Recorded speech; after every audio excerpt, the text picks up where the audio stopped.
and we'll go ahead and get started with tonight's class. As soon as I can find my presentation here. We're over halfway done, folks, and I feel like that maybe we're 2 to 3 classes from being done. I'm going to only cover Module 6 tonight, and I don't think it'll run the full hour and a half, but we'll see. And then next week, we probably will do Module 7 and 8, and then wrap up with Module 9, and then get you guys see where you are with your ham study and see how you're doing with the questions. And if you're ready, I'll help you get make arrangements to get the testing done and get your license. So tonight, we're going to be talking about band plans, making contacts, using repeaters and nets. Um, and basically, with the technician license, this is where you'll be in your ham journey, starting out using 2 meter and using repeaters and participating in nets. That's one of the things our club does. We have a net each night at 9 o'clock Central Time, and it's informal net. It's just where people get together and they exchange information and tell a little bit about their day, and you get to know what's neat about it being informal is you get to know people that maybe you'll never meet, and you by them checking into your net. You'll learn a lot about them and their family, so that's a neat thing. And I'm a net control on Saturday night, and even if you don't have a radio, we're going to talk about how you can participate in the net using something on your phone called EchoLink. Once you get your license, you can get an EchoLink account, and then you can participate in our net.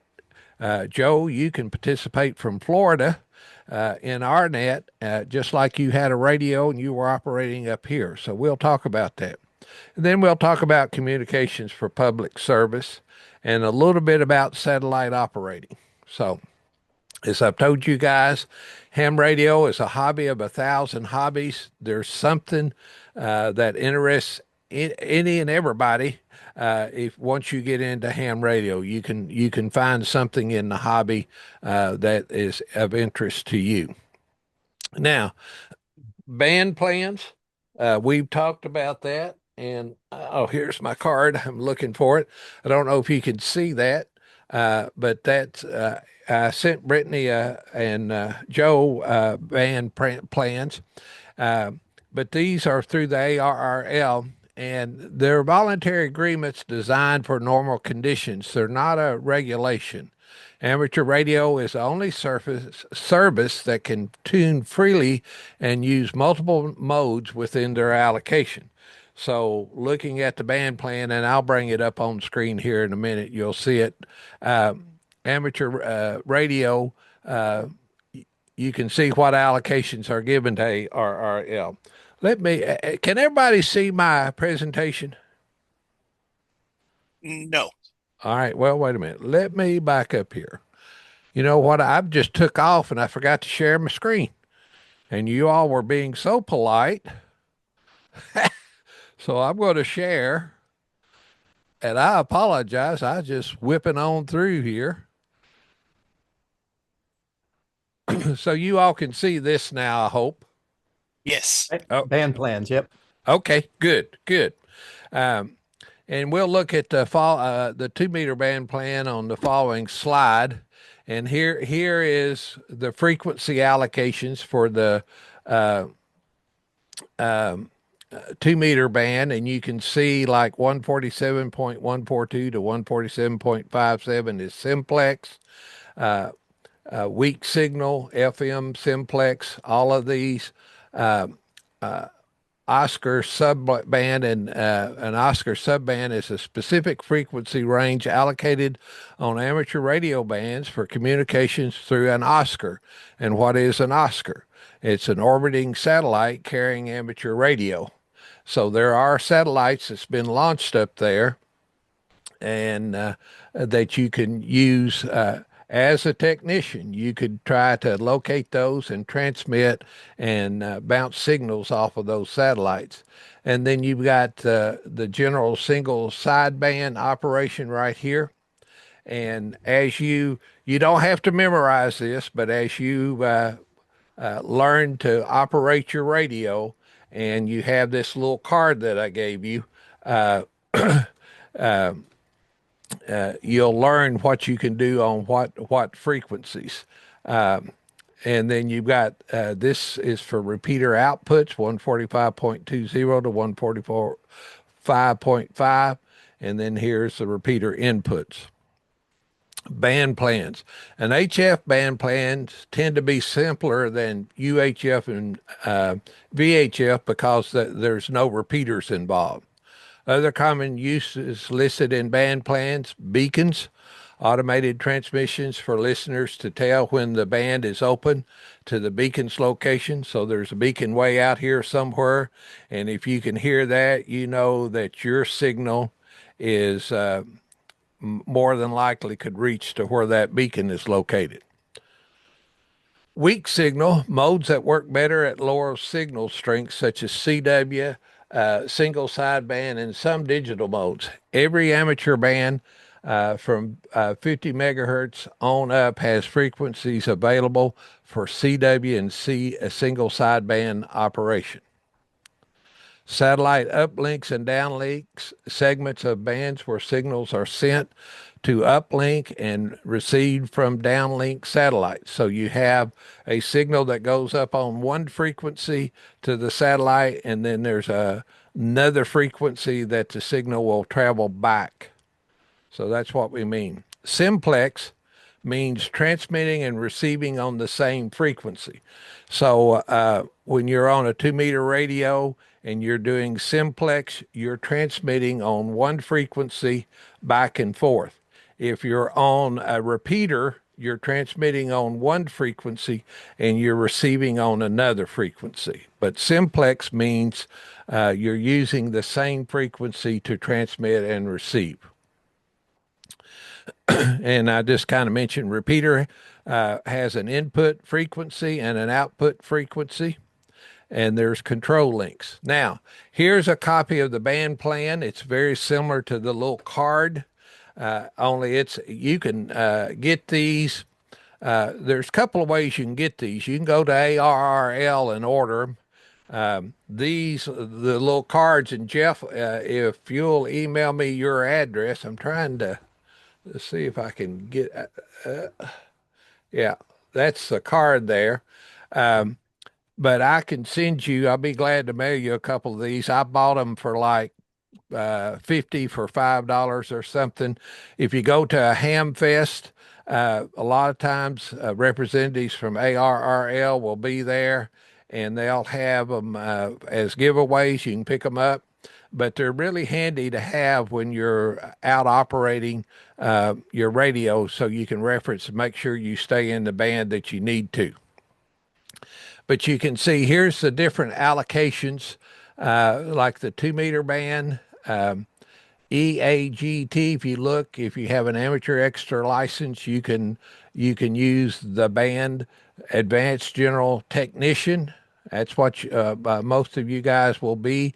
You can operate from 1.48 megahertz down to 144 megahertz if you want to do CW, but voice will be 141.4.1 up to 148.0. So this letter tells you what license you hold, and then what range of frequency with, like for in the 6-meter, you got 50 megahertz. Well, you can go from 50.1 to 54.0.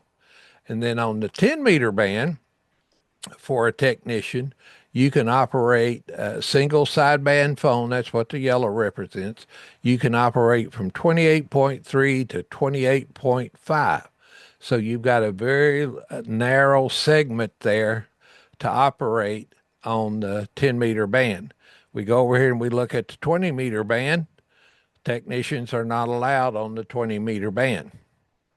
If you go up to the 40-meter band here and look, a technician can only operate in CW only from 7.025 to 7.125. So if you CW is Morse code. So if you're good at Morse code, you have access to the 40 meter band. So you can look at each one of these bands, look at the I want to say the answer key, the key, and it tells you what license and what you can do on each of the bands. So, and I've kind of highlighted it here. This is a slide in interpreting the band plan. We kind of went over that. So again, here's the 40 meter up close. You could, as a general, you can operate, if you hold a general class license, you can operate from 7.175 up to 7.3. So this is a segment of the 40 meter band that a general can use. This A stands for an old license designation. So does the N. The N is novice. This is advanced. But several years ago, the FCC did away with the novice license and the advanced. So the only license that the FCC will issue now is the technician, the general, and the extra. So you can kind of ignore the NNA because you're not going to be you won't have to test and get a license for that. You're going to be a technician, then you'll move to the general, and then you move to the extra class. And then here's the key again, showing you what each of the colors means. So the red is RIDI and data. So even as an extra, I can't go down here and talk on this area from 7.0 to 7.125. That segment of the band is reserved for data. Phone, even as an extra class, is 7.125 to 7.30. So that just gives you shows you an example here. And again, this is your license privileges. You're going to be either a technician, general, or an extra. There are still people around though that have the advanced and the novice license, so that's why you'll see that on a band plan.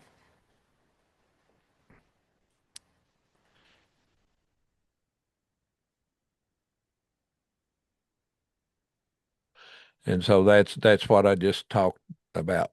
I'm getting ahead of my slides here. When you're making a contact on the repeater, you want to be sure um, that you are authorized to use that frequency and mode. I guarantee you there's hams out there that will be listening and they'll hear you throw out your call sign.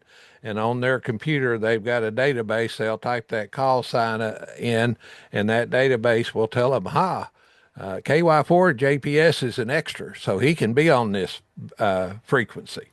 But KY4 ABC is only a technician. He can't be on here. And they'll let you know. Sometimes I would hate to say it, but rudely, but they'll let you know. And other times they'll be nice about it and say, "Hey, Pat, you're transmitting out of band. You need to get back in band." And you thank them and say, "Yes, sir. I'll double check my band plan and go back to the frequency that I'm supposed to be on." There are manners that we use in radio, not only for repeaters, but for just being a nice person. Listen so that you're aware if someone's using the repeater. If somebody's on the repeater and they're not calling CQ and say they're talking to somebody else, you don't want to try to jump in and start calling CQ because the frequency is in use. Keep your transmissions short. Identify your station legally every 10 minutes once you get your license. If you're talking on a frequency, whether it be a 2 meter frequency or you're on HF, every 10 minutes you should identify by your call sign. And that simply can be KY4 JPS. And you can continue your conversation. Easiest way to attract listeners, give your call sign followed by monitoring. So this is on a 2 meter frequency, on a technician frequency. You can get your radio, turn it on. If you're on a local repeater and you want to see if you can get somebody to talk to you, you just key up and say KY4 JPS monitoring and sit there and listen. And sometimes if somebody's out there, they hear you throw your call sign out, they'll throw theirs. They'll come back and say KY4 ABC, KY4 JPS. This is what they would say. If I said KY4 JPS monitoring, they would come back and say KY4 JPS. This is KY4 ABC. How you doing today? And then you start your conversation and exchange your information or whatever. Sometimes, if you're mobile and you're driving and you want to talk while you're driving, you could go KY4 JPS mobile, and then somebody might come back to you and start a conversation. A lot of times when you hear a mobile station is like a group is going to go to a ham fest, 30 miles down the road, and we want to find out who's going from our area. You could throw your call sign out, say I'm mobile, and then the conversation might start up with another station saying, "Hey, Pat, are you headed to the Cave City Ham Fest?" And I come back and say, "Yes. Are you going to be there?" And then you can carry out information like that. Responding to a station looking for a contact, say the other station's call sign once, followed by this, is, or from, and then give your call sign. So, for example, Kilo X-ray 4 India uniform. This is KY4 or Kilo Yankee 4 Juliet Papa Sierra. So you can say this is.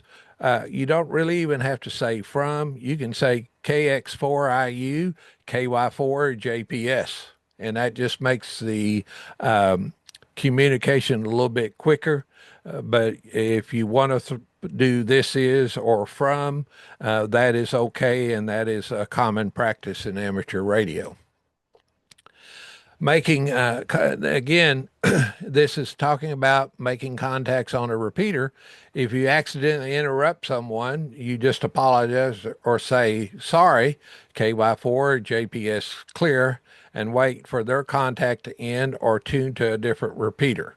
So if somebody you accidentally key up on a conversation, you can just say sorry and stand by on that frequency and wait for that conversation to end, and then you could call CQ, and we'll talk about that in a minute.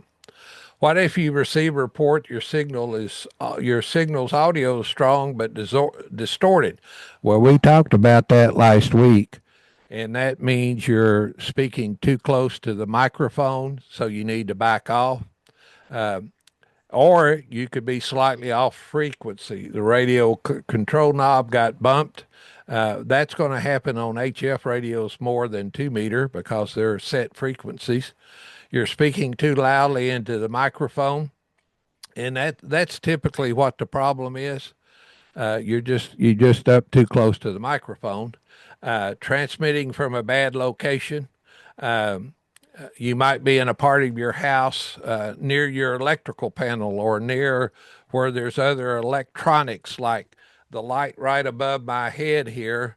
Uh, my HF radio, 50, 60 feet away, can pick up the electronic noise that this thing creates. So if you're trying to transmit on a HT, then you might not get out because the surrounding electronics that you have are causing you to have you're transmitting from a bad signal, and folks can't hear you because it distorts it. Weak or low batteries, especially if you're using a little HT, you want to make sure if you're going to be participating in a net or you want to talk to somebody, make sure your HT is fully charged, because I will tell you on these little HT radios, they will not warn you. They might beep once or twice saying, "Hey, your battery's low," but most often what I've found in my experience with the HTs is they'll just drop and they'll go off. And you'll people be wondering, well, wonder what happened to Pat, and it's because my battery in my HT died, and then you have to go find either another battery and plug it in real quick, or if you don't have another battery, you try to get it charged up real quick, and let people know what happened. But most of the time, experienced amateur radio operators are going to know, oh, his battery died. So uh, repeaters often add a short courtesy beep to the retransmitted signal when the transmitting station signal clears, becomes the over cue to other stations to start speaking. Although saying over is common and acceptable, and it's not, so I can say, Joe, how you doing tonight? This is KY4 JPS. Good to hear from you. Over. And that tells Joe, if I'm communicating with him, that I've ended my transmission and I'm ready for him to start talking back to me. So you'll hear that, especially on Echolink. On some of our nets that we have a gentleman from New Zealand, and that's all the way around the world. And a lot of times when he's checking into our net, he will end his transmission with over, and that helps us to keep the conversation going. Simplex channels are conveniently located between bands of the repeater input and output channels. It's often quite easy to make a contact directly without the use of a repeater, and that avoids occupying or tying up a repeater. So if you've got somebody that's line of sight, and that doesn't necessarily mean you can see them, but it means that your signal can reach them a mile or two down the road. You could talk on the simplex channel without tying up the repeater. Many radios have a reverse split function that swaps transmit and receive frequencies, enabling you to listen for the other station on the repeater's input frequency. Now, what will happen a lot of times is, like during a net, the net control operator, he's close to a station that's checking in, and he can hear the station, but other stations can't because he's coming in on the input frequency of the repeater, and he's not actually going through the repeater. So you'll see that you'll get your radio set up wrong, and the net control operator might be able to hear you because they're close to you, but the other radio operators won't be. Now, this is a test question here. The national simplex calling frequency on 2 meters is 146.52 megahertz. I have that programmed into all of my radios because there are people that scan the 2 meter frequency, and you may be in an area you don't know what the repeater frequencies are for that area, and you have car trouble, and your cell phone, there's no signal on the cell phone. Well, you can try on your HT going to this frequency and keying up and calling CQ, or if it's an emergency, calling Mayday, and hopefully somebody will pick you up on that frequency. So that's the national simplex calling frequency. On the 70 centimeter, and this is also a test question, it's 446.00 megahertz. Most amateur bands have a calling frequency, and you can go back and look at those on that band plan. Making contacts, single sideband, CW, and digital. We'll talk about that. Starting contacts is different on these modes than on repeaters that use fixed channels. Call must be long enough to attract attention. It's done by calling CQ. Well, what does CQ mean? It means I'm calling any station. The station calling CQ sends or says CQ several times, followed by their call sign. So, for example, if I'm calling CQ, I would go CQ, CQ. This is Kilo Yankee 4, Juliet Papa Sierra, calling CQ and standing by. What you'll hear, one of my favorite activities is to do parks on the air activations. So what I normally do, When I do a parks on the air activation, of course, I'm set up in a park. I'll go CQ POTA, CQ POTA. This is Kilo Yankee 4, Juliet Papa Sierra, calling CQ POTA from Park US 1234. And then I'll wait a few seconds. And then I'll repeat if I don't hear anybody. And you go again. You go CQ POTA, CQ POTA. This is Kilo Yankee 4, Juliet Papa Sierra, calling CQ POTA from Park US 1234. And so that's one way of attracting other stations. And we'll talk more about POTA in a little bit. On CW, of course, you're going to be keying this, and that would be the type of code that you would key in on CW. Before you call CQ on any frequency or try to make contact on any frequency, you should do three things. Number one, be sure the frequency is one your license privilege authorizes you to use. Now, this is going to be asked about in the test. Number two, listen to be sure the frequency is not already in use. And number three, make a short transmission if the frequency is in use. I'll go back to my POTA example. So if I'm out doing a POTA, I choose a frequency. Usually, POTA is pretty popular on 20 meters during the day. So I'll choose a frequency in the 20-meter band and I'll listen. And even though I'm an extra, when I'm in the 20-meter band, I will probably call CQ in the general band. Why would I do that, do you think? More Because of your context. privilege. Oh, I'm sorry. Go ahead, Jeff. I said more context, I would assume. Yes, you make more contacts because the general band has a lot more people that are licensed. I mean, the general licenses, there's several more people licensed as general than there would be extra. So if I'm up in the extra band and I'm calling CQ POTA, there may not be that many extras out there listening for POTA. But if I go down to the general band, and even though I'm an extra and I'm calling CQ POTA, then I'll get a lot more responses from generals, extras, well, not technicians, but generals and extras. So the first thing I do when I do a POTA activation, I'll listen. I'll pick a spot on the 20-meter frequency that I want to activate from, and I'll listen to see if I hear anybody talking or I can pick up a distant signal. And then the second thing I'll do is I'll make a short transmission. I'll say, is this frequency in use? Is this frequency in use? Kilo Yankee 4, Juliet Papa Sierra. And I'll sit and I'll wait and I'll listen some more and I'll wait and then I'll call again. Is this frequency in use? Is this frequency in use? Kilo Yankee 4, Juliet Papa Sierra. And then I'll wait. If I hear nothing, then I start my POTA activation. I'll go CQ POTA, CQ POTA. This is Kilo Yankee 4, Juliet Papa Sierra from Park US 1234 calling CQ POTA. And then I'll wait.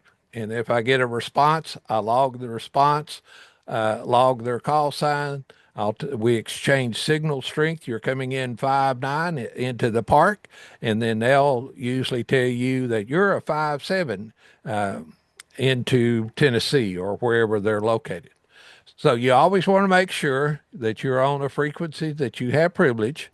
You want to listen to be sure the frequency's not already in use, because if you're doing a parks on the air activation, that's very popular on weekends, and you could be talking over somebody that's 2 states away activating a park.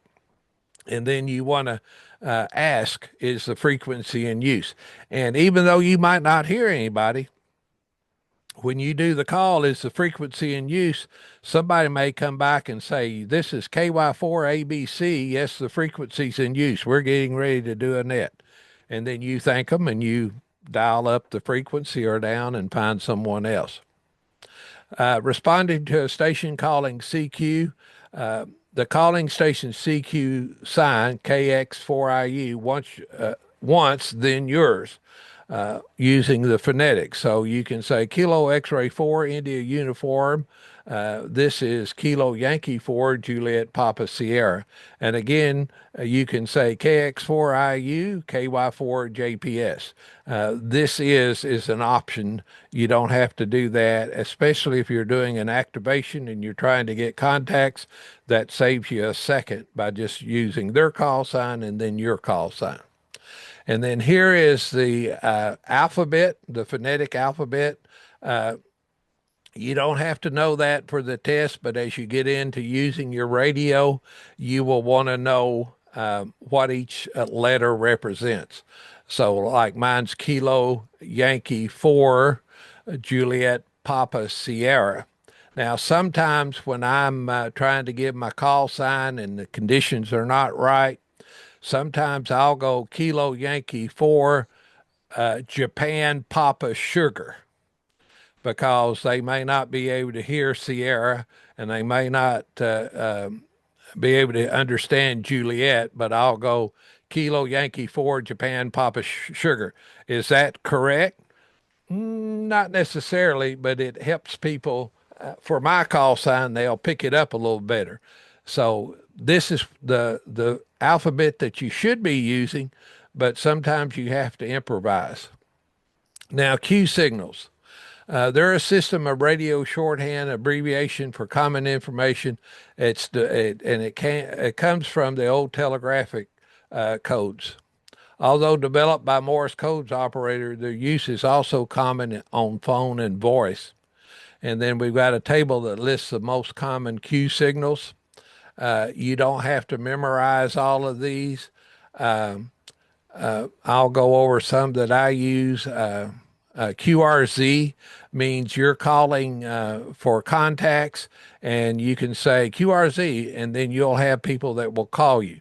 QSL is another one that I use quite often. It means I received your signal and I understand your report.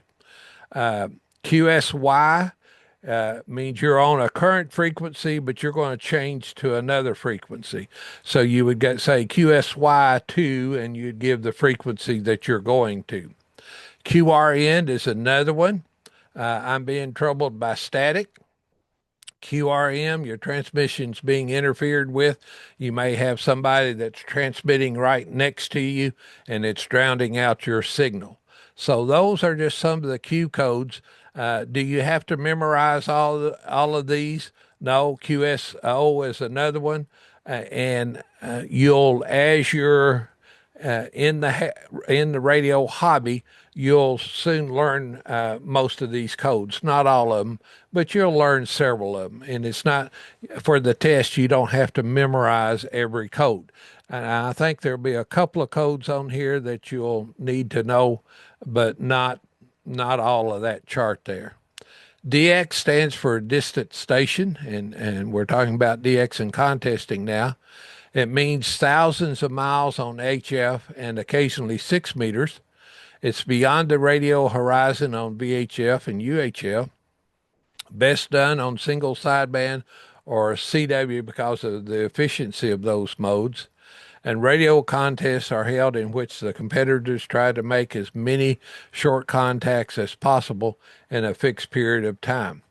What I would encourage you all to do is find a radio club, because coming up in January, there is a contest called Winter Field Day, and that would be your opportunity to actually get out and operate on an HF radio, because usually the club will have several people that are licensed at the extra level, and you can get on the radio and you can call CQ and you can help participate and make contacts in that Winter Field Day contest. During contesting, send only the minimal information needed to identify your station and complete the exchange. And that information will vary. And usually like if you come to Winter Field Day, we're going to tell you, here's what you need to respond with. And we oftentimes, because a lot of us like me are old, we write it down so we know what to say when we're exchanging our information. Contesting information is also available at the ARRL l.org contest calendar site. You can click on that and it will take you, and you can see all the different contests. You can Google Winter Field Day, and it will take you, that's a separate organization, and it will take you to the Winter Field Day site so you can see the information about Winter Field Day. And we've already, in my club, we've already started planning for Winter Field Day. Our last meeting covered a lot of the information. We call the ARR Field Day Summer Field Day, and the reason we do that, it's the full fourth weekend in June, and North American hams head for the hills and fields and parks and backyards, and they start making contacts. And there's all kinds of information. It operates for over 24 hours.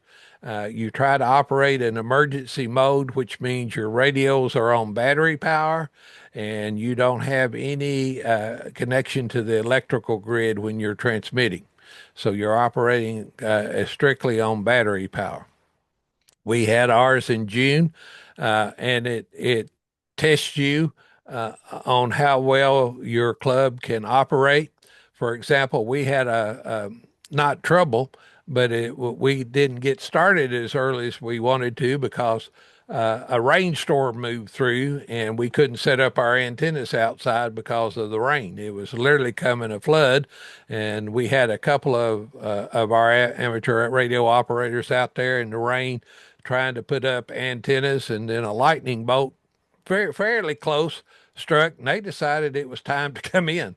So we decided to wait for a little bit before we actually got to operate on field day. Fox hunting and DX direction finding. That's another neat activity. Um, our club started doing fox hunting just recently. It hadn't been done, I don't guess, in the club for 20 years. Excuse me while I take a drink. But we've already had 2 fox hunts, and it's a lot of fun. And what that is, you have somebody that hides a transmitter, and you take a radio with a Yagi antenna. We talked about that last week, and you go out, and that transmitter will send out a signal ever so often. You know what frequency is, and you use your little handheld HT and you hook up that Yagi antenna to it, and you try to find the fox, we call it. So a transmitter that's sending out a signal is called the fox, and then everybody hunts that fox. And it involves hiding and finding that hidden transmitter. Trains hams to find downed aircraft because a lot of times the aircraft will be transmitting a signal. Lost hikers and sources of interference or jamming. You may have a bad actor out there that's mad at the ham radio club for whatever reason, and they're jamming the repeater. Well, a bunch of your fellow hams can get together and we can go out and find where that signal is. You can get started on a portable radio with a signal strength indicator and a handheld or portable directional antenna, a Yagi. I've got a little Yagi that I can attach to my HT, and I can go out and hunt. And I also got a little circular antenna that I can hook up that's very sensitive because a lot of times, even with a Yagi antenna, if you're standing on top of the fox, you may not see it because it's hidden, and you may be in the general area, and then you need a smaller antenna to zero in on the fox. And a similar event is radio directional finding. It's a hybrid of the radio fox hunt using orienting skills to navigate outdoors with a map and compass. And I will tell you that even in fox hunting, we'll take a map and compass and we'll take different radio measurements or pick up the signal and try to draw it on the map to see where the lines intersect.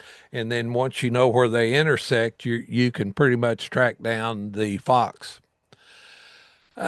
You can exchange pictures and video in real time over ham radio. Amateur television or ATV on UHF bands at 430 megahertz and higher. Fast scan color television signals, NTSC, National Television Committee. Slow scan television, SSTV, sends still signals. And a lot of times on HF, you'll be on a band and you'll notice that there's just one continuous signal coming down your waterfall on your radio. And that's usually somebody sending a picture over the amateur radio bands. More info on amateur radio imaging. We're not going to get into that. You can go to ARRL, fast amateur television, and get more information on that. And then here's another website, hamuniverse.com. So as you build your skills and say, hey, I want to learn how to send pictures over amateur radio, you can start Googling and get some information on that. Now, let's do some practice questions here. I'm going to grab another drink of water here. When you talk a lot, you get throat gets dry.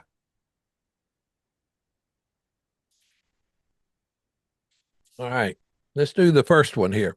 Where may single sideband phone be used in amateur bands above 50 megahertz?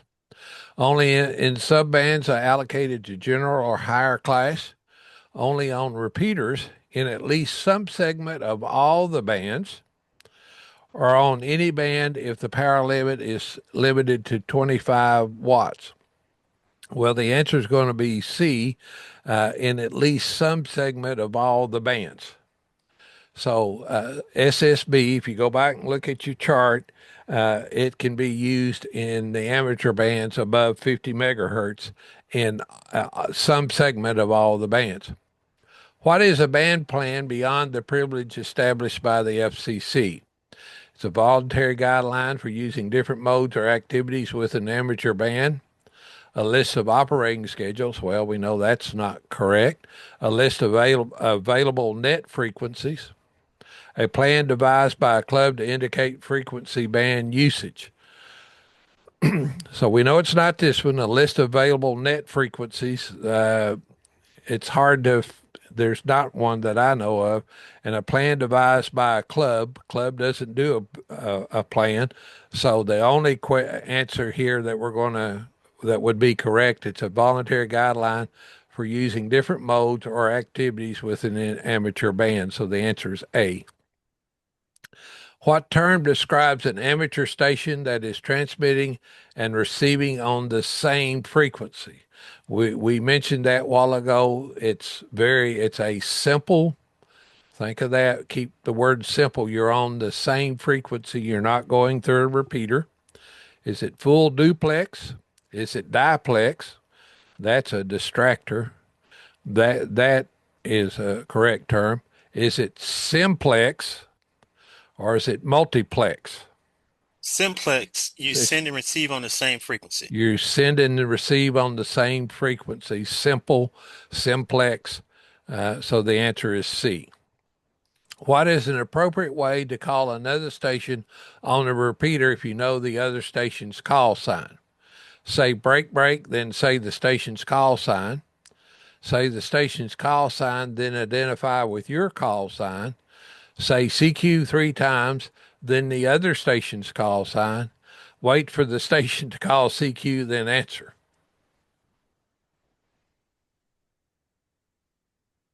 It's going to be B, say the station's call sign, then identify with your call sign. So KY4ABC, this is, you can say that, or you can say KY4ABC, KY4JPS.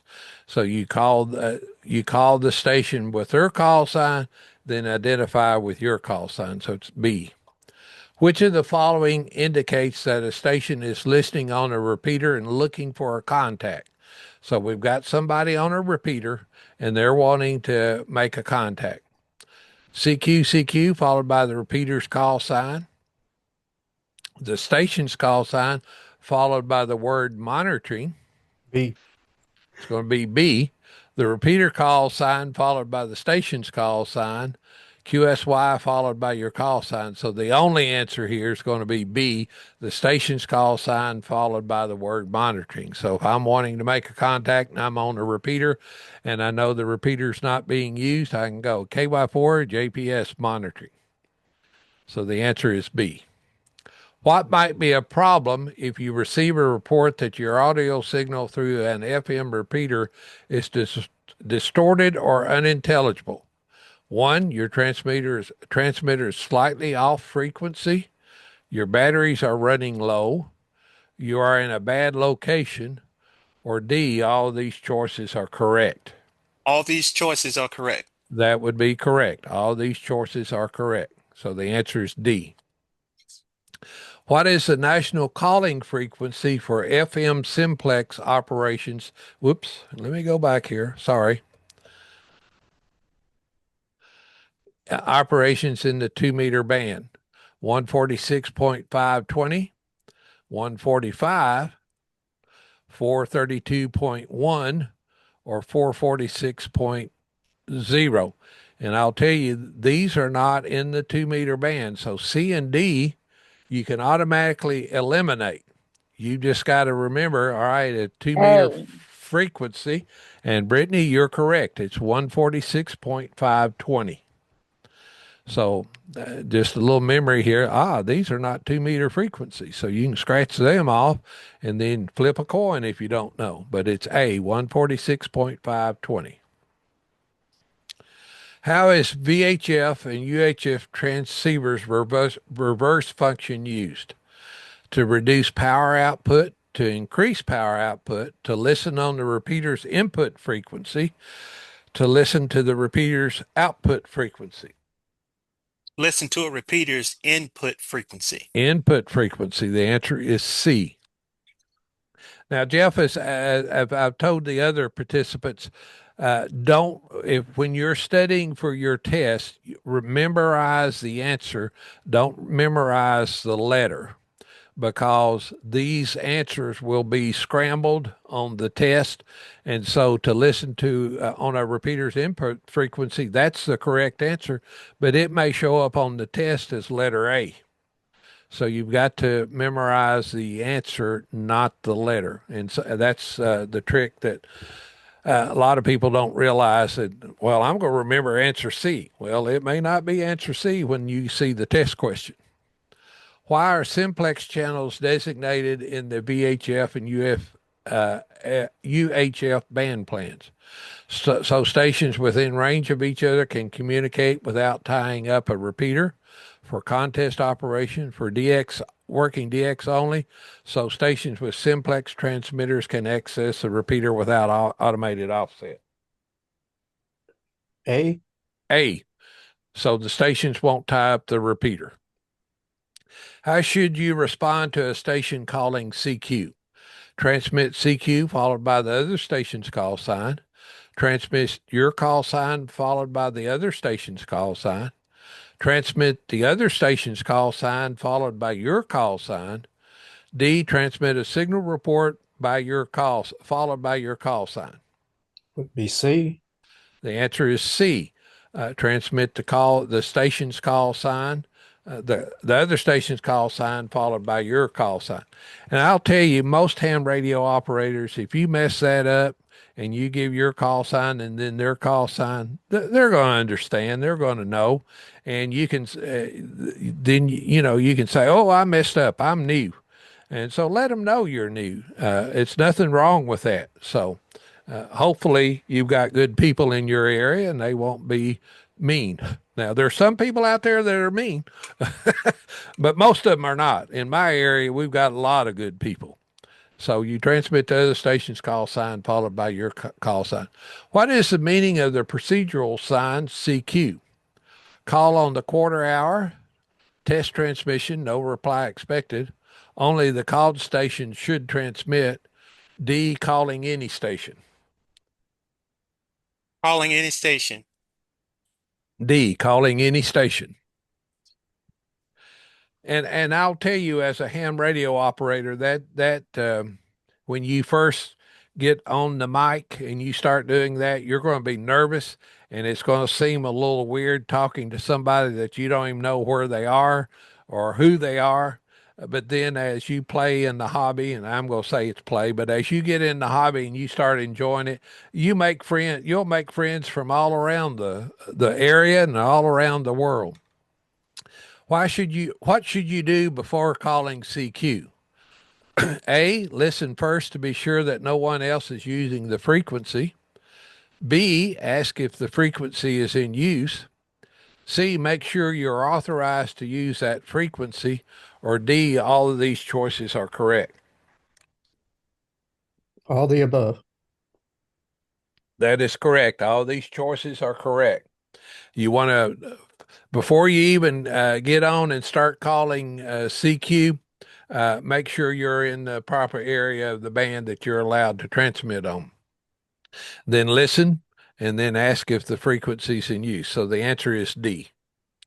What Q signal indicates you are receiving interference from other stations? You remember that big long chart of Q signals? Is it QRM, QRN, QTH, or QSB?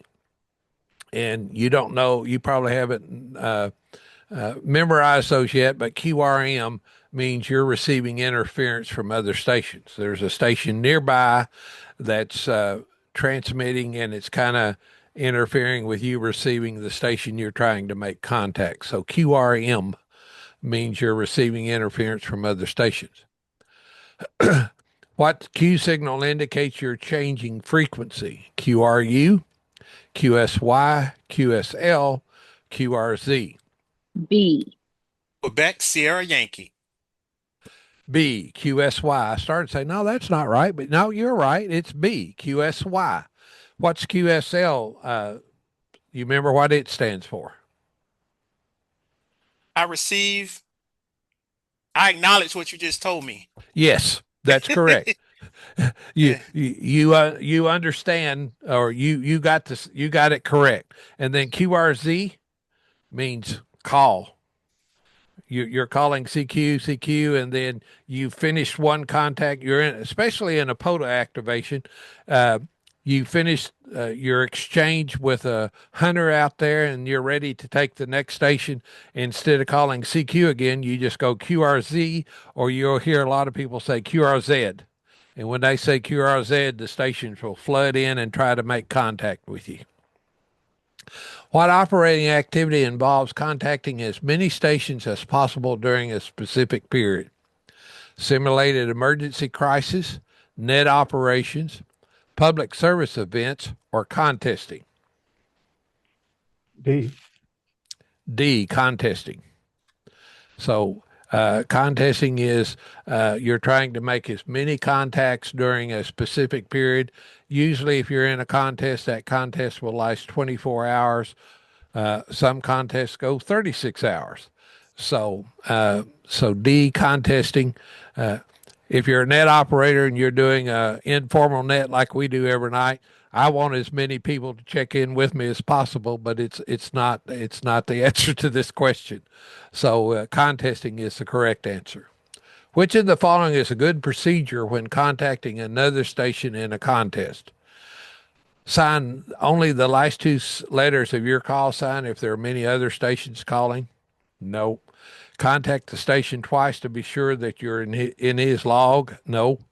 Send only the minimum information needed for proper identification and the contest exchange. All these choices are correct. Well, we marked out A and B, so the only answer is C. You send the minimal information needed for proper identification and the contest exchange. So the answer is C. What is a grid locator? Now I don't think we covered this, but think about a grid locator. If you look at a map and it's got grids on the map, it's a number letter designated assigned to a geographic location, a number letter designated assigned to the azimuth and elevation, an instrument for neutralizing a final amplifier. We can mark that one off. An instrument for radio directional finding. We can mark that one off. And it's a letter number designator assigned to a geographic location. So grid locator, it's actually a map with grids on it, and it will a letter number designation that tells you the geographic location. So the So answer is when going to be A. so when would you use that? It's used in a lot of digital communications like we talked about this last week. If you have a radio hooked up to a computer and you're using software called WSJTX and you're doing FT8 exchanges with other radios around the world, in the FT8, when you set that software up on your computer, you put in the grid locator where you're located, and the computer will exchange that information with the other amateur radio operator that's on the other end of the exchange. So that's when it's used mainly is in digital communications. What type of transmission is indicated by the term NTSC? Now, the way I've learned this was I've worked, played with televisions all my life, and they have the NTSC connection.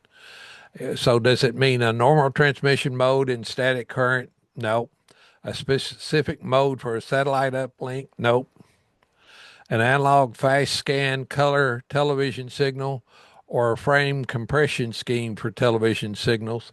And the answer is going to be C, an analog fast scan color TV signal, NTSC. We mentioned that briefly a while ago. Which of the following methods is used to locate sources of noise interference or jamming? Echolocation, Doppler radar, A and B are wrong, radio direction finding, or phase locking? Radio direction finding, Radio direction finding. because we'll And a have a way, map and a compass. a map and a compass, and a radio with an antenna. Uh, to practice radio direction finding, what's the other activity that you can do? We call it fox hunting. That's So right. fox hunting uh, uh, builds your skills on locating a jamming or noise interference from a radio source. So the answer is C. Which of these items would be useful for a hidden transmitter hunt? A calibrated SWR meter, a directional antenna, a calibrated noise bridge, or D, all of these choices are correct. Well, we can scratch a SWR meter. B. B, a directional antenna. You're looking specifically for a signal and you want to be able to point that antenna in the direction of the signal. So B, a directional antenna. Now, using repeaters.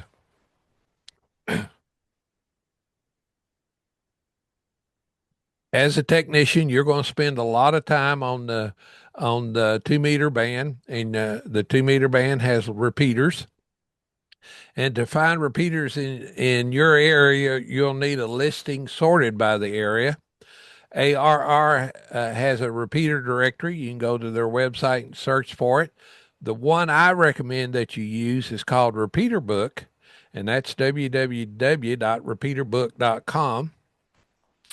And I'll show you here. I think when I click on this, it's going to open it up. I should have had my browser loaded. There we go. And then I have this set up so that it finds all. Can you see the repeaters located in Bowling Green? Yes. Okay. So you can look here and you can see what frequency, who owns the repeater. And so our club has a repeater that operates on 147.330. It has a tone of 107.2. The offset is +6. That means when you set your radio up, you're going to set one frequency to 147.330 and the other one to 147.930. And it's open. It doesn't require any kind of passwords. You can see where some of the other repeaters are located and whether or not they're open, and all of them in the Bowling Green area are. And a lot of people use this one. We use this for our nets every night at 9 p.m. So you can go to repeaterbook.com and you can search for your area to see what repeaters you might have access to. I notice that's a link. Let me click on that and see what it tells you. So it tells you the uplink, the downlink, the uplink, your offset. It tells you the coverage, the Bowling Green, uh, Greater Bowling Green area, Kentucky Colonels Amateur Radio Club. We operate that. It's emergency power equipped. We have people down in Tennessee, 60, 70 miles away, that sometimes will check into the net depending on the band conditions. So I highly recommend Repeater Book if you're looking for uh, repeaters in your area. You can use the scanning function on your of your radio to listen for activity on the repeater or simplex channels. Once you go in and program several repeaters into your radio, then you can use the scan feature, and it will scan through all those repeaters so that you can listen to see if anybody's talking on one of the repeaters. To access a repeater, you will need to know three things, and we looked at that. The repeater's transmitter output or transmit frequency, the repeater's receive or input receive frequency, and frequency of any access control tone. So, like 107.2 was our control tone. To listen to a repeater, tune to the output frequency. To send a signal through the repeater, you must transmit on this repeater's input frequency. So you've got to program your signal to the input frequency of the repeater, and you've got to program your radio to listen to the output frequency on your radio. So to listen to the repeater, you have to have the output frequency programmed in, and to send to the radio, you would need the input frequency. The difference between the repeater input and output frequencies is called the repeater's offset or shift. And for 2 meters, it's usually plus or minus 6 kilohertz. For 70 centimeters, it's usually plus or minus 5 megahertz. So that's going to be a test question. It's going to ask you what the offset is for 2 meters, and it's going to be plus or minus 6 kilohertz. And for 70 centimeters, it's plus or minus 5 megahertz. So make sure you have the right frequency, because I'm pretty sure one of the questions is going to throw in plus or minus 6 megahertz. You see what I'm saying? So you need to know what unit you're using. Link repeater systems and access tones. To extend their range, repeaters sometimes use remote receivers. Repeaters can also be linked to other repeaters by sharing the signals each receives and retransmitting them. I think Tennessee does a better job with that than Kentucky. I think they have a lot of link repeater systems in Tennessee. Most repeaters won't pass a signal from the receiver to the transmitter for retransmission unless it contains an access tone, also called the continuous tone coded squelch system, CTCSS, PL for private line, or subaudible. Your radio's operating manual will explain how to select and activate the tone. There are several tone options, such as tone squelch and digital code sequence. Or there may also be a several tone option. Troubleshooting repeaters, if you can hear a repeater signal, but it can't hear you, make sure you are using the offset right. Make sure you have your radio set up to use the right type of frequency of access tone. Make sure your radio's digital code squelch settings are correct. And if you're like me and you have trouble getting a radio set up, go to your local, find out where your local club meets, and bring your radio to the club meeting and say, hey, help me set up for the BG Club repeater. And I guarantee you, somebody in the club will pull you off to the side and sit down with you and get that radio program. Because I guarantee you, a lot of the folks in the club are going to have that same radio, and they've been through the same trouble that you've been through trying to get the radio program. Now, some practice questions. What does the scanning function of an FM transceiver do? It checks incoming signal deviation. It prevents interference to nearby repeaters, tunes for a range of frequencies to check for activity, or C, checks for messages left on a digital bulletin board. Scanning function. That's the C. C, tunes for a range of frequencies to check for activity. What is a common repeater frequency offset in the 2 meter band? And we just talked about this. Plus or minus 5 megahertz, plus or minus 600 kilohertz, plus or minus 500 kilohertz, or plus or minus 1 megahertz. B. B, plus or minus 600 kilohertz. What is a common repeater offset in the 70 centimeter band? Plus or minus 5 megahertz, plus or minus 600 kilohertz, plus or minus 500 kilohertz, or plus or minus 1 megahertz. Plus or minus 5 megahertz. A, plus or minus 5 megahertz. What is meant by repeater offset? The difference between the repeater's transmit and receive frequency. The repeater has a time delay to prevent interference.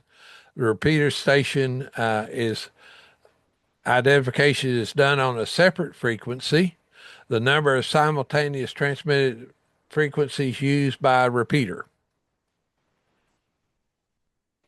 The difference between the A. repeaters transmit and receive. That is correct. Answer A. The difference between where the repeater transmits and the frequency that it receives on. Which of the following describes the linked repeater network? A network of repeaters in which signals received by one repeater are transmitted by all the repeaters in the network. A single repeater with more than one receiver. Multiple repeaters with the same control operator. A system of repeaters linked by APRS.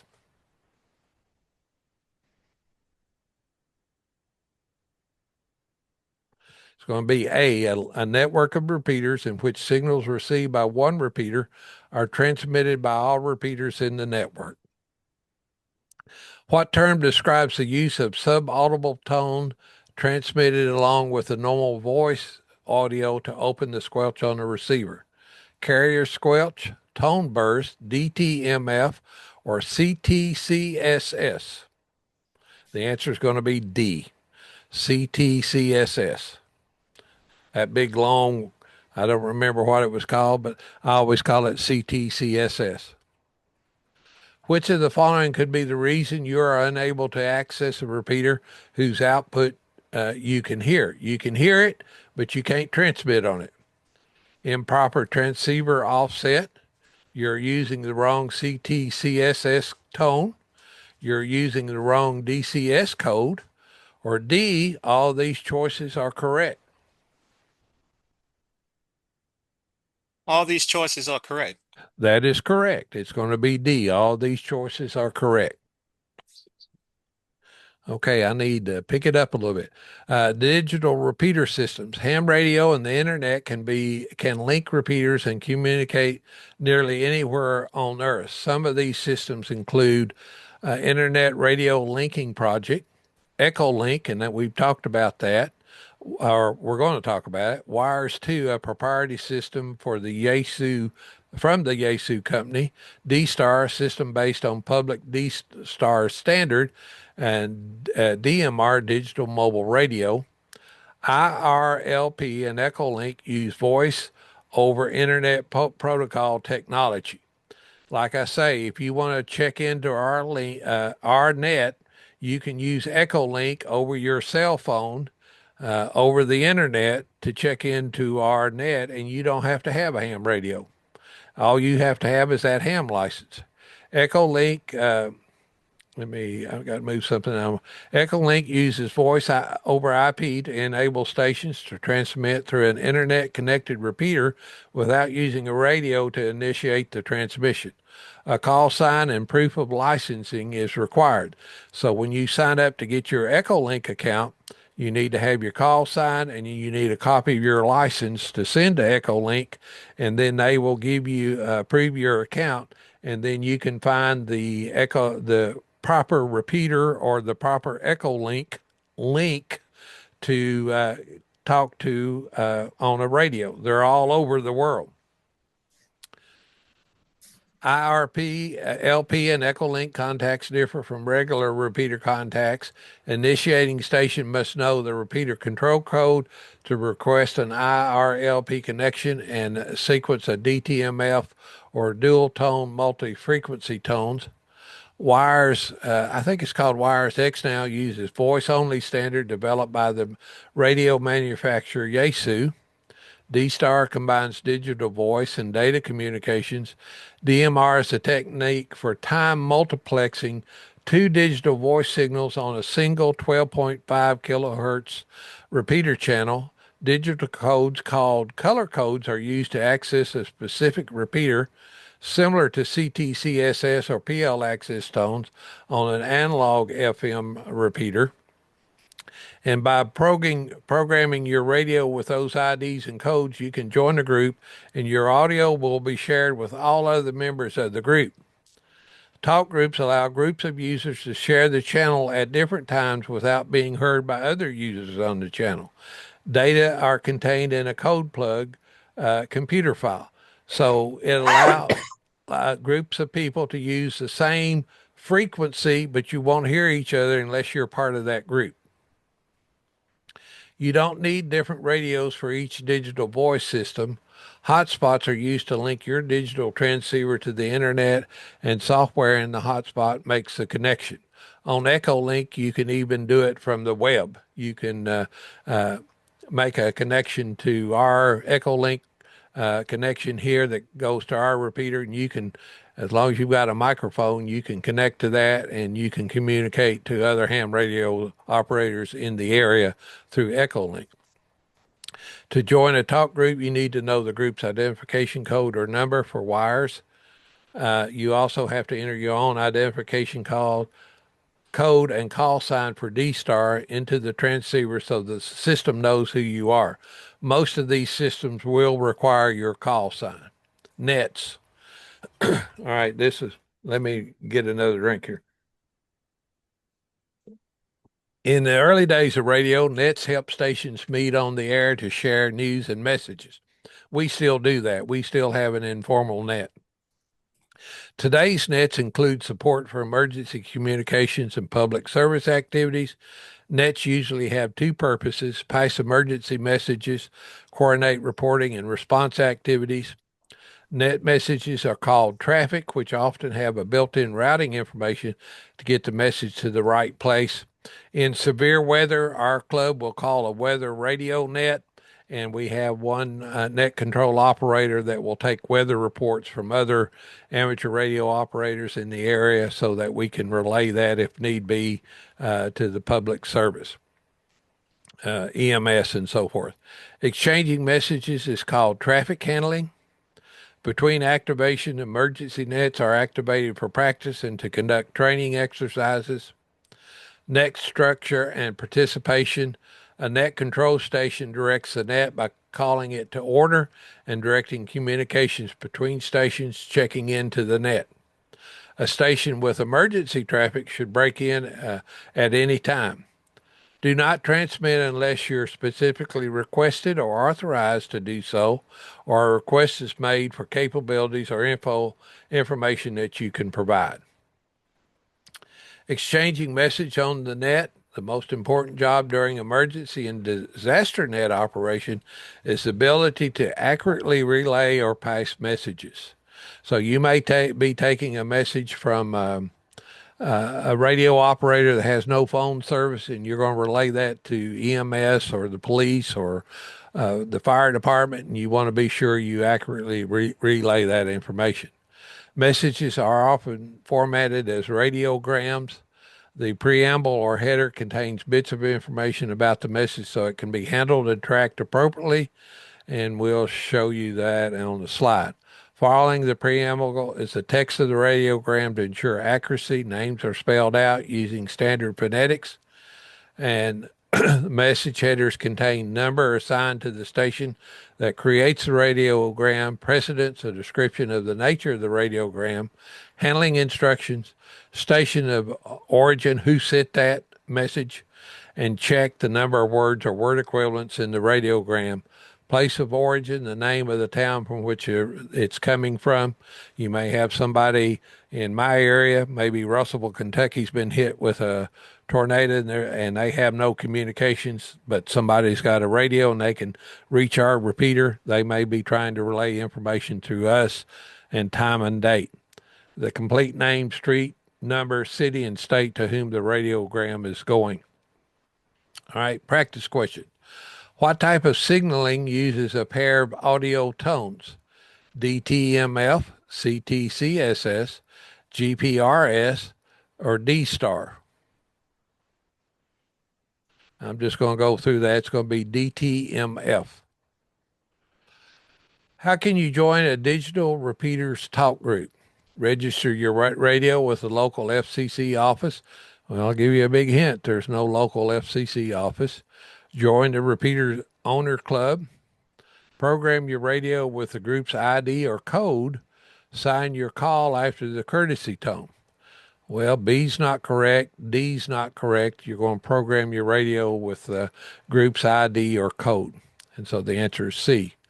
What is the purpose of the color code used on DMR repeater systems? Must match the repeater color code for access, defines the frequency pair to use, identifies the codec used, defines the minimum signal level required for access. And the answer is going to be A, must match the repeater color code for the access. If you remember, we said DMR uses color codes. I think that's the only question that has color code in it. So you want to remember DMR and the color code. What function is performed when a transceiver and a digital mode what function is performed with a transceiver and a digital mode hotspot?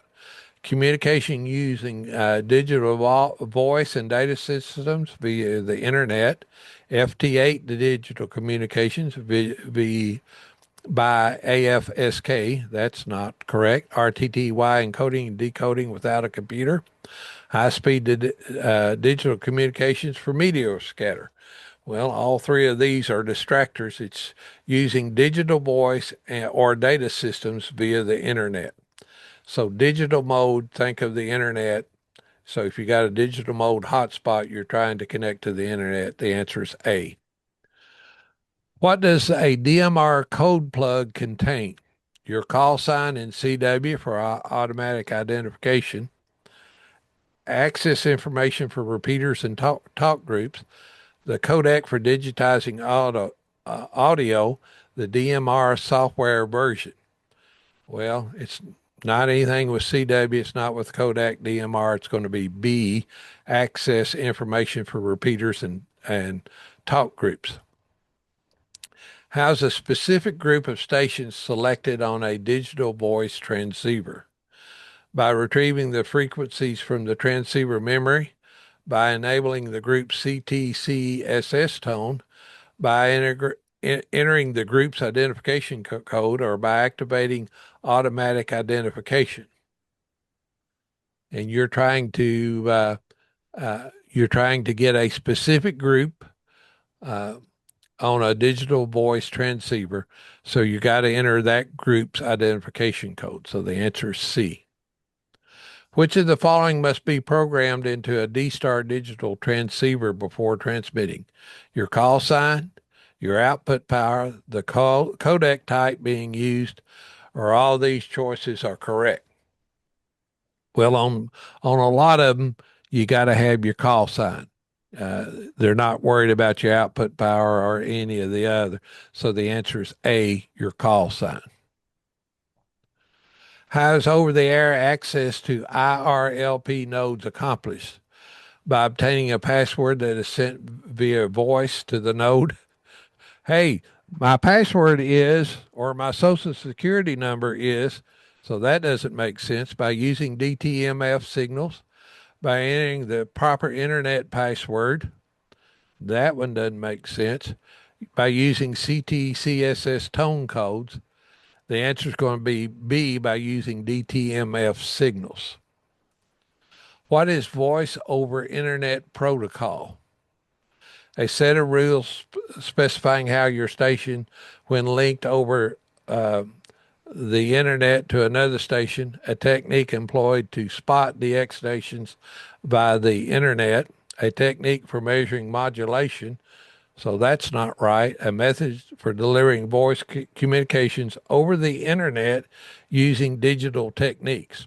So our choices are either going to be D or A, and this is talking about rules, and this is talking about methods. So I'm going to choose D, method of delivering voice communications using internet protocol.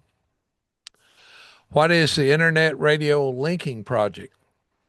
A technique to connect amateur radio systems using repeaters via the internet using voice over internet protocol, a system for providing access to websites via amateur radio. And that's not right. A system for informing amateurs in real time of the frequency of active DX stations. No. A technique for measuring signal strength. Nope. So it has to be A, connecting amateur radio systems such as repeaters via the internet using voice over IP.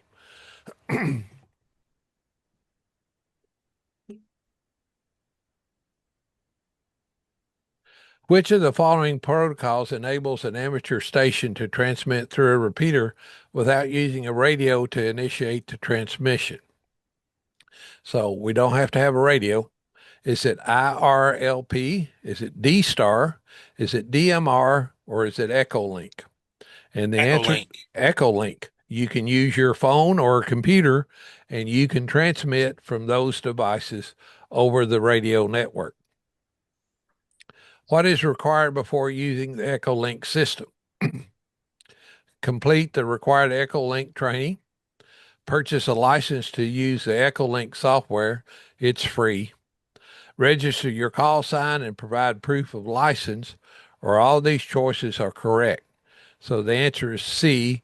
You've got to have a call sign and you got to provide the Echolink folks with a copy of your license before they'll give you access to Echolink. What is a talk group on a DMR repeater? A group of operators sharing common interests. Well, that could be a possibility, but I don't think that's what they want here. A way of groups of users to share a channel at different times without hearing other users on the channel. A protocol that increases the signal to noise ratio. No. A net that meets at specific times. No. So the answer here is B, because you're sharing a channel at different times with others without hearing the other users on the channel. Which of the following describes DMR? A technique for multiplexing two digital voice signals on a signal, uh, uh, on a single 12.5 kilohertz repeater channel, an automatic position tracking mode for FM mobile communications through repeaters, an automatic computer logging technique for hands-off logging when communicating while operating a vehicle, a digital technique for transmitting on two repeater inputs. No. So the answer is, remember, 12.5 kilohertz. The answer is going to be A. What does the term traffic refer to in a net operation? Messages changed by net stations, the number of stations checking in and out of the net, operation by mobile or portable stations, request to activate the net by a served agency, and it's going to be messages exchanged by net stations. So the answer would be A. Which of the following, we're not going to get this completed tonight. Which of the following is the standard practice when you participate in the net? When first responding to the net control station, transmit your call sign, name, and address as in the FCC database. No. Record the time of each of your transmissions. No. Unless you are reporting an emergency, transmit only when directed by the net control station. Or D, all of these choices are correct. The answer is C. Which of the following are typical duties of a net control station? Choose a regular net meeting time and frequency. No. Ensure that all stations checking into the net are properly licensed for operation on the net frequency. No. Call the net to order and direct communications between stations checking in, or D, all these are correct. The answer is going to be C. What technique is used to ensure that voice messages containing unusual words are received correctly? Send the words by voice and Morse code? No. Speak loudly into the microphone? No. Spell the words using a standard phonetic alphabet? Or D, all these choices are correct. The answer is going to be C. You're going to use the phonetic alphabet to make sure people understand. Which of the following is a characteristic of good traffic handling? Passing messages exactly as received, making decisions as to whether messages are worthy of relay or delivery, ensuring that any newsworthy messages are relayed to the news media, or D, all of these choices are correct. The answer is you're going to make sure that the messages get passed exactly as received. What information is contained in the preamble of a formal traffic message? The email address of the originating station, the address of the intended recipient, telephone number of the addressee, information needed to track the message, and it's going to be D, information needed to track the message. What is meant by check in a radio header?